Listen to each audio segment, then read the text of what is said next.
Welcome to Mythical Phylogeny Adventurers. I'm your guide, Jason. Today, I want to look at how the existence of healing magic affects the world. My lord, it literally changes everything about the world.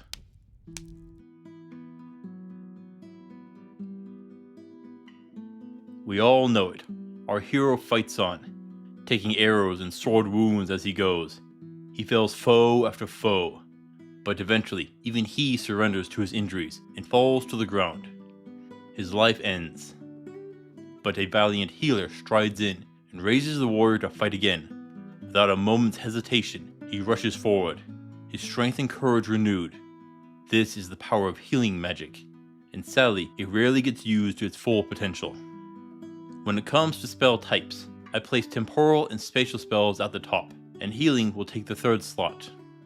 And I'll say it, there are only a few series which have really exposed how powerful this school of magic is. There are many inventions and discoveries which are critical to the advancement of civilization: agriculture, metallurgy, and medicine. And for the last one, it began by having people trying to eat random plants and fungi, usually poisonous ones, and see what happens. Yeah, it was a lot of luck and experimentation, but it eventually works. Now, this brings up one of the ways to perform healing, and that is potions. And in concept, these are basically just magical medicines. Take bits of ground rhino horn, sesame seeds, and eye of newt, boil them, and you get a potion to heal wounds. That is pretty nice. Put it in your pack and get going. You get hurt and you pull out the potion and back to going. In concept, this is a first aid kit, and we all know how useful those are. I'm betting all of you got one in your house, and probably one in your car. In concept, a potion can be used by anyone. It doesn't take much training to pour it into a wound or someone's mouth. But there are issues. As with any medicine, there could be side effects. Now with magical potions, I would expect a more interesting side effect. Maybe sprouting horns or something. Overall, I would say that potions would be common. Depending on the cost of production would determine their limitations. But that brings up the economics of it. These things are useful, and that would drive experimentation and progression in this field until they become more common. At first, they may be limited to only nobility, but look at cars. At first, they were expensive, but in time became much cheaper and more widespread. I would expect the same to happen with healing potions. But there was another factor. If healing potions aren't the only form of healing, we get spells. And this brings up the two levels of magic: minimal magic and maximum magic. Of course, we'll start with the minimum magic. And that means only a few have magic. It could make healing magic a powerful factor. If you can use such a spell, you will likely find yourself in a position of power very easily.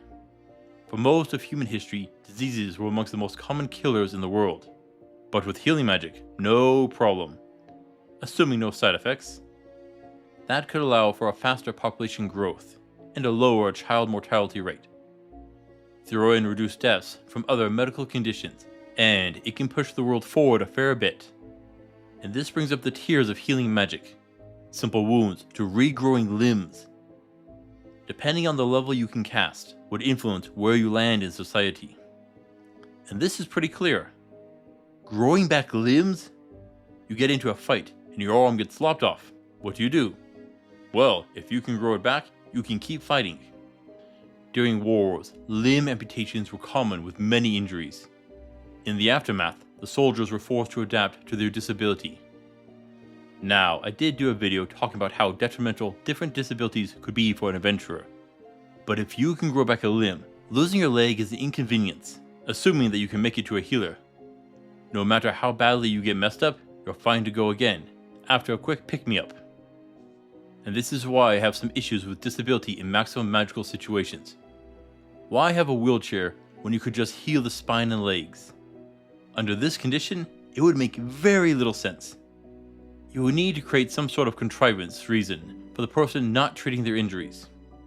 Oh, high-level healing spells have a cost, or need a sacrifice.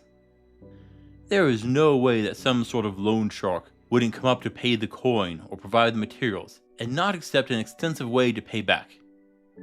Yeah, even putting on a cost could be an issue. I guess you could put in a curse which prevents it, but then we're just looking for a curse breaker and end up in the same situation. Okay, I'm betting half of you are saying it now. Isn't this just normal stuff that comes with healing powers? And yes, it is. I haven't reached on why all of this is really broken. And to do that, I need to jump to comic books. Namely, a couple of well-known characters such as Wolverine and Deadpool.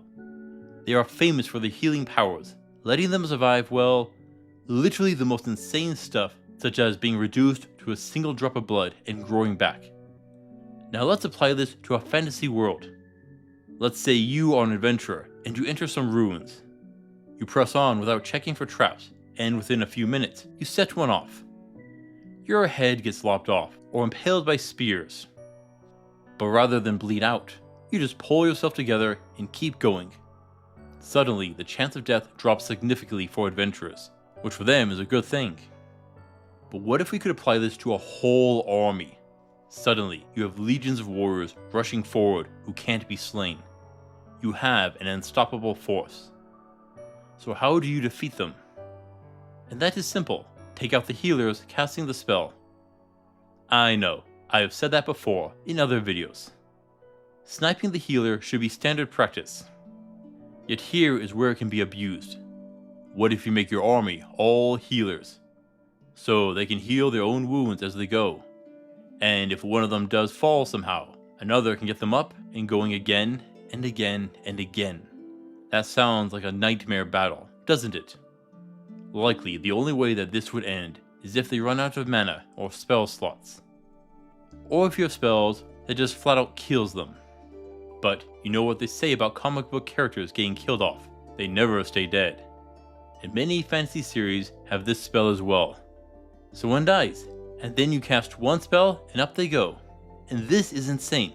Death has no meaning. A great example of this is the anime, Sentenced to be a Hero, where the heroes are criminals who die and are resurrected, and fight and die. Their soul is just being forced back into their body over and over again, until their mind rots away. There is a cost on their mental state, but this still means that they keep going. And here is the point. Even if a monster shows up, burns down the village, and then you just resurrect everyone and keep going on with your life. It honestly doesn't matter what happens. Accidents and wars are meaningless. This right here will completely alter the very idea of war. Think about a sword fight between Deadpool and another Deadpool where they can't talk. Who wins? Well, they would probably fight and nothing happens. Now let's scale it up to a war. They would never end. This will result in a few options. Either wars that will never end, as the soldiers won't stop. More focus on destroying supply lines. Or more talking to avoid drawn-out conflicts. But there is another way to fight. Rather than fight to kill, what if you fight to capture?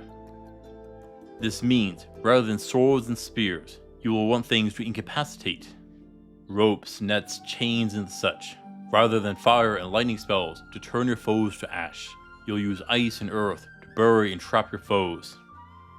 Shields would still be used to keep the binding attacks away, but armor is going to be different. No longer is it about stopping damage, but preventing being trapped. That would mean trying to limit edges and making it slippery to prevent grabs. But this is the highest potential of healing magic. You can also use this to deal with murders and crimes. A victim dies, well, so what? Resurrect them and just have them tell you what happened. Let's tone it down a bit and go a bit darker. Torture. In our world, torture has an issue. They can't torture you until death. They want information in your head, and to get it, you need to be alive. If they go too far, you die and they lose. But not with healing magic. You do your work, and then just heal them over. No obvious signs of your work. And if you happen to go too far, so what? Heal them up. But what about other uses? Strength training. You hit the gym and work out hard, push yourself to exhaustion, but then heal up and keep going. This could help you bulk up quicker. And you can apply this to daily work. No more fatigue. You can just keep going and going. Yet, there is one thing I want to talk about. Can you weaponize healing magic? And here it comes down to the exact mechanisms of healing, either reversing time or accelerating the body's natural processes. If it is reversing time, how far back can you go? Eternal youth? That could be world-breaking, to be honest. Complete mastery of death. That is nice, but what if you keep going? To a toddler, infant, before birth. In theory, you can go back to fertilization, and at that point, non-existence. But the other option is just as scary. If you can trigger the body to overheal, what would that be? Cancer. Unlimited cell growth. Yeah, you could weaponize it. Make their bodies grow until they are nothing but a giant blob of flesh that can't move, can't fight. Under that condition, you win. Oh, I'm not done. I can do this with a time reversal spell too. Open an old wound. If it's a bad one, that will drop your foe in an instant. Or bring back an old disease. Yeah, there are plenty of ways to use healing magic. I'm sure by now, you can see how insanely overpowered healing magic could really become when taken to its full potential. Honestly, if it wasn't that control over time and space were so insane, healing could easily be the most dominating school of magic when you remove its restrictions. Thank you for watching, adventurers. Please return next time. Until then, I'll see you on the roads.